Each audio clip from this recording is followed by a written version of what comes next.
നമസ്കാരം. ഇന്നത്തെ പ്രധാന വാർത്തകളും വിശേഷങ്ങളും നോക്കാം. ആദ്യം മാധ്യമത്തിൽ ഇന്നത്തെ ഏറ്റവും പ്രധാനപ്പെട്ട വാർത്തയായി നൽകിയിട്ടുള്ളത് സുനിത വില്യംസിനും സംഘത്തിനും സുരക്ഷിത ലാൻഡിംഗ്. ഇതാ സുനിത എത്തിയത് ബുധനാഴ്ച പുലർച്ചെ 3:27 എന്ന തലക്കെട്ടോടുള്ള വാർത്തയാണ്. അതിൽ സുനിത വില്യംസിൻ്റെ ചിത്രം നൽകിയിട്ടുണ്ട്. അവശേഷിച്ച ആശങ്കകളെയും അതിജീവിച്ച് ഒടുവിൽ ആ താരങ്ങൾ ഭൂമിയിലിറങ്ങി. 284 ദിവസത്തെ ബഹിരാകാശവാസത്തിൻ്റെ അനിശ്ചിതത്വങ്ങൾക്കൊടുവിൽ ഇന്ത്യൻ വംശജ സുനിത വില്യംസും സംഘവും സുരക്ഷിതമായി ഭൂമിയിലെത്തി.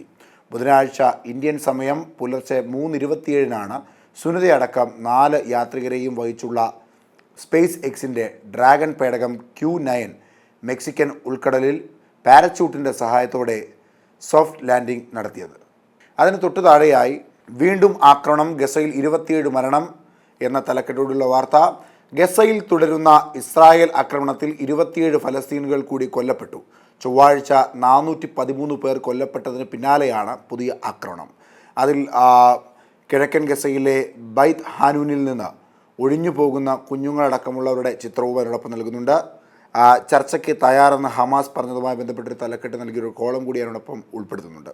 അതിന് താഴെയായി ആശാസമരം കടുക്കുന്നു, ഇന്നു മുതൽ നിരാഹാരം.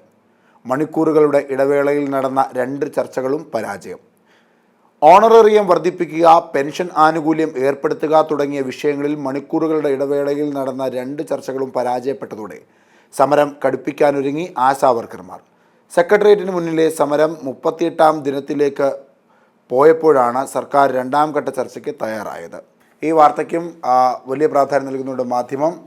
ഇനി ദീപികയിലേക്ക് വരുമ്പോൾ പറന്നിറങ്ങി എന്ന തലക്കെട്ടോടുകൂടിയാണ് സുനിത വില്യംസിൻ്റെ ഭൂമിയിലേക്കുള്ള പ്രവേശനവുമായി ബന്ധപ്പെട്ട വാർത്ത നൽകിയിട്ടുള്ളത്. ചരിത്രം കുറിച്ച് സുനിതയും Crew9 സംഘവും 4 യാത്രികരും സുരക്ഷിതർ. ഡ്രാഗൺ പേടകം കടലിലിറങ്ങിയത് പുലർച്ചെ 3:27. സ്പേസ് എക്സിനും ട്രംപിനും നന്ദി പറഞ്ഞ ഇലോൺ മസ്ക് എന്നുള്ള ചില സബ് തലക്കെട്ടുകൾ കൂടി അതിനോടൊപ്പം നൽകിയിട്ടുണ്ട്. അതിന് താഴെയായി മോദിയെ വീണ്ടും പ്രകീർത്തിച്ച് തരൂർ. നിലപാട് മറ്റു കോൺഗ്രസ് നേതാക്കളും പിന്തുടരണമെന്ന് BJP.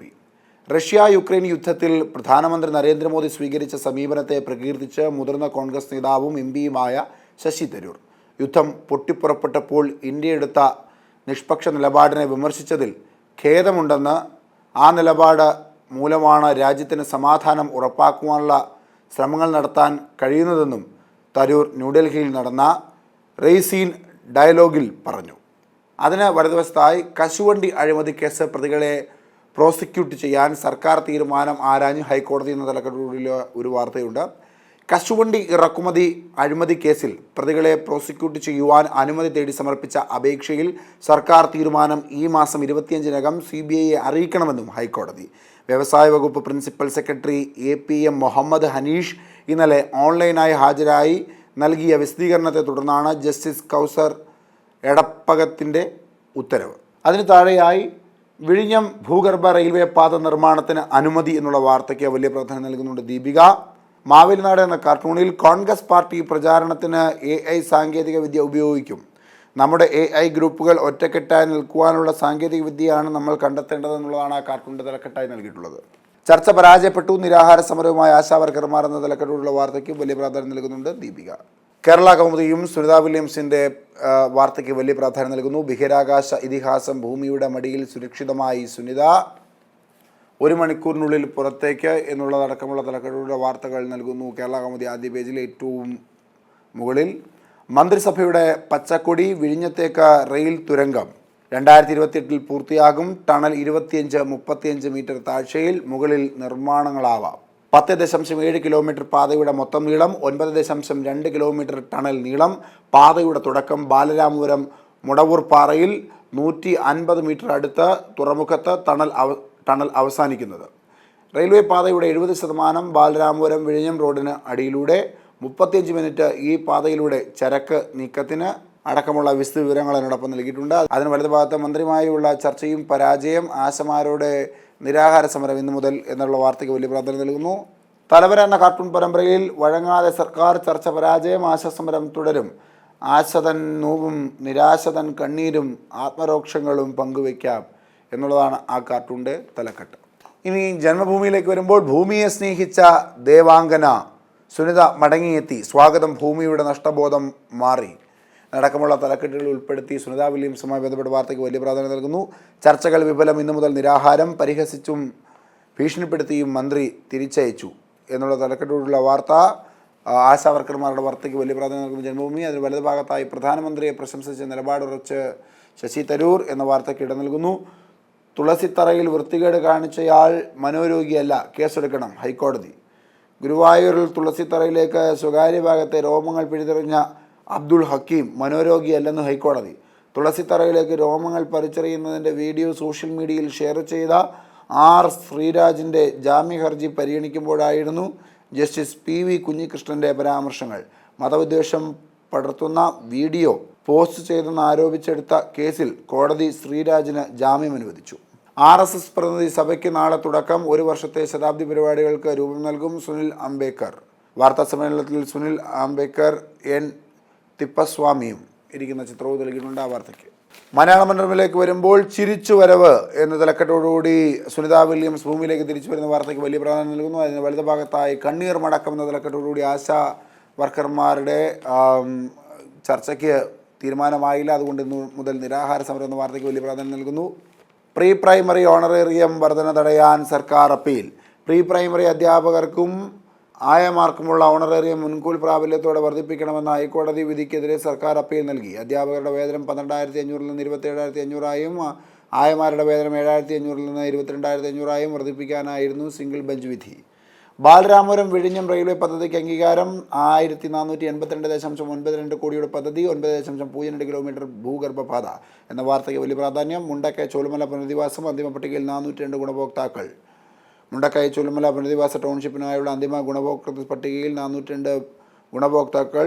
ടൗൺഷിപ്പിലേക്ക് അർഹരായവരുടെ 2ാം ഘട്ട 2B അന്തിമ ലിസ്റ്റ് പ്രസിദ്ധീകരിച്ചതോടെ 73 പേരാണ് ലിസ്റ്റിൽ പുതുതായി ഉൾപ്പെട്ടത്. കുഞ്ചുകുറുപ്പ് എന്ന കാർട്ടൂൺ പരമ്പരയിൽ സംസ്ഥാന സാമ്പത്തിക പ്രതിസന്ധിയിലൂടെയാണ് കടന്നു പോകുന്നതെന്ന് മന്ത്രി വീണ ജോർജ്. അതുകൊണ്ടാണ് PSC അംഗങ്ങൾക്ക് ലക്ഷക്കണക്കിന് രൂപയുടെ ശമ്പള വർധന നൽകിയത് എന്നുള്ളതാണ് ആ കാർട്ടൂണിൻ്റെ തലക്കെട്ട്. മാതൃഭൂമിയിലേക്ക് വരുമ്പോൾ ആശാ തീരത്ത് ഇനി പരിശീലനം എന്ന തലക്കെട്ടോടുകൂടി സുനിത വില്യംസ് ഭൂമിയിലേക്ക് കടന്നു വന്ന വാർത്തയ്ക്ക് വലിയ പ്രാധാന്യം നൽകുന്നു മാതൃഭൂമി. അതിന് തൊട്ടുതാഴെയായി ആശയറ്റൂരി നിരാഹാരം എന്ന തലക്കെട്ടോടുകൂടി ആശാവർക്കർമാരുടെ നിരാഹാര സമരവുമായി ബന്ധപ്പെട്ട വാർത്തയ്ക്ക് വലിയ പ്രാധാന്യം നൽകുന്നു മാതൃഭൂമി. അതിന് താഴെയായി വിഴിഞ്ഞം തുറമുഖം ഭൂഗർഭ തീവണ്ടിപ്പാതയ്ക്ക് ഭരണാനുമതി എന്ന വാർത്തയ്ക്ക് വലിയ പ്രാധാന്യം നൽകുന്നു. അതിൻ്റെ ഭാഗത്തായി ആരോഗ്യമന്ത്രി ഡൽഹിയിൽ എന്ന വാർത്തയ്ക്ക് ഇടമുണ്ട്. മന്ത്രി വീണ ജോർജ് വ്യാഴാഴ്ച ഡൽഹിയിലെത്തി കേന്ദ്ര ആരോഗ്യമന്ത്രി JP നദ്ദയെ കാണും. ആശമാർ ഉന്നയിച്ച വിഷയങ്ങൾ മന്ത്രിയുടെ ശ്രദ്ധയിൽപ്പെടുത്തുകയാണ് ലക്ഷ്യം. അതിന് താഴെയായി കാകദൃഷ്ടി എന്ന കാർട്ടൂൺ പരമ്പരയിൽ ഒരേ സമയം റഷ്യയും യുക്രൈനും സ്വീകാര്യൻ, മോദി എതിർത്തത് തെറ്റായിപ്പോയി ശശി തരൂർ. എങ്ങനെ സാധിക്കുന്നു ഒരേ സമയം CPM-നും BJP-ക്കും സ്വീകാര്യൻ എന്നുള്ളതാണ് ആ കാർട്ടൂണിൻ്റെ തലക്കെട്ട്. ഇനി ദേശാഭിമാനിയിലേക്ക് വരുമ്പോൾ എല്ലാം കൃത്യം ശാസ്ത്രവിജയം എന്ന തലക്കെട്ടോടുകൂടി സുനിത വില്യംസ് ഭൂമിയിലേക്ക് കടന്നുവന്ന വാർത്തയ്ക്ക് വലിയ പ്രാധാന്യം നൽകുന്നു ദേശാഭിമാനി. ആശമാരുടെ ഇൻസെൻറ്റീവ് വർദ്ധിപ്പിക്കില്ലെന്ന് കേന്ദ്രം എന്ന വാർത്തയ്ക്കാണ് ദേശാഭിമാനി പ്രാധാന്യമേറെ നൽകുന്നത്. ആശമാരുടെ ഇൻസെൻറ്റീവ് ഇപ്പോൾ വർദ്ധിപ്പിക്കുവാൻ ഉദ്ദേശിക്കുന്നില്ലെന്ന് കേന്ദ്ര ആരോഗ്യമന്ത്രി JP നദ്ദ. വളരെ മികച്ച ഇൻസെൻറ്റീവാണ് ഇപ്പോൾ നൽകുന്നതെന്നും അത് കൂട്ടുന്ന കാര്യം പിന്നീട് പരിഗണിക്കാമെന്നും നദ്ദ രാജ്യസഭയിൽ പറഞ്ഞു. ആശമാരുടെ ആനുകൂല്യം ഉടൻ വർദ്ധിപ്പിക്കുമെന്ന് BJP ദേശീയ അധ്യക്ഷൻ കൂടിയായ നദ്ദ ഒരാഴ്ച മുമ്പ് സഭയിൽ വാഗ്ദാനം ചെയ്തിരുന്നു. എന്നാൽ ഒറ്റയടിക്ക് മലക്കം പറഞ്ഞതോടെ ആശമാരുടെ വിഷയത്തിൽ കേന്ദ്രവും BJP-യും കാണിക്കുന്ന ഇരട്ടത്താപ്പ് കൂടുതൽ വെളിച്ചത്തായി. അതിന് വലതുഭാഗത്തായി മന്ത്രിസഭ 4ാം വാർഷികം നാടകം ആഘോഷം എന്ന തലക്കെട്ടുള്ള വാർത്തയാണ്. 2ാം പിണറായി സർക്കാരിൻ്റെ 4ാം വാർഷികാഘോഷ പരിപാടിയിൽ ഏപ്രിൽ മെയ് മാസങ്ങളിൽ നടത്താൻ മന്ത്രിസഭാ യോഗം തീരുമാനിച്ചു. തദ്ദേശ സ്ഥാപന തലം മുതൽ ജില്ലാ സംസ്ഥാനം തലം വരെ വിപുലമായ പരിപാടികൾ സംഘടിപ്പിക്കും. അതിന് താഴെയായി DPR-ന് മന്ത്രിസഭാ അംഗീകാരം. വിഴിഞ്ഞം ഭൂഗർഭ റെയിൽവേ പാത നിർമ്മാണം ഉടൻ എന്ന തലക്കെട്ടോടുള്ള വാർത്തയ്ക്ക് വലിയ പ്രാധാന്യം നൽകുന്നു ദേശാഭിമാനി. കൽപ്പറ്റ ടൗൺഷിപ്പ് ഭൂമി ഏറ്റെടുക്കാൻ 26.56 കോടി അനുവദിച്ചു. 64.407 ഹെക്ടർ ഭൂമിയാണ് ഏറ്റെടുക്കുന്നത്. മുണ്ടക്കൈ ചുള്ളുമല ടൗൺഷിപ്പുമായി ബന്ധപ്പെട്ട വാർത്തയ്ക്കും വലിയ പ്രാധാന്യം നൽകുന്നുണ്ട് ദേശാഭിമാനി. ഹെഡ്മാഷ് എന്ന കാർട്ടൂൺ പരമ്പരയിൽ മോദിയെ പിന്തുണച്ച തരൂരിനെ പുകഴ്ത്തി BJP. കാവലാളെ കൂടി ഓർക്കണമേ എന്നുള്ളതാണ് ആ കാർട്ടൂണിൻ്റെ തലക്കെട്ട്. ഏതായാലും ഇന്നത്തെ പത്രവിശേഷങ്ങൾ ഇവിടെ അവസാനിക്കുന്നു. നാളെ മറ്റ് പത്രവിശേഷങ്ങളുമായി കാണും വരെ നന്ദി, നമസ്കാരം.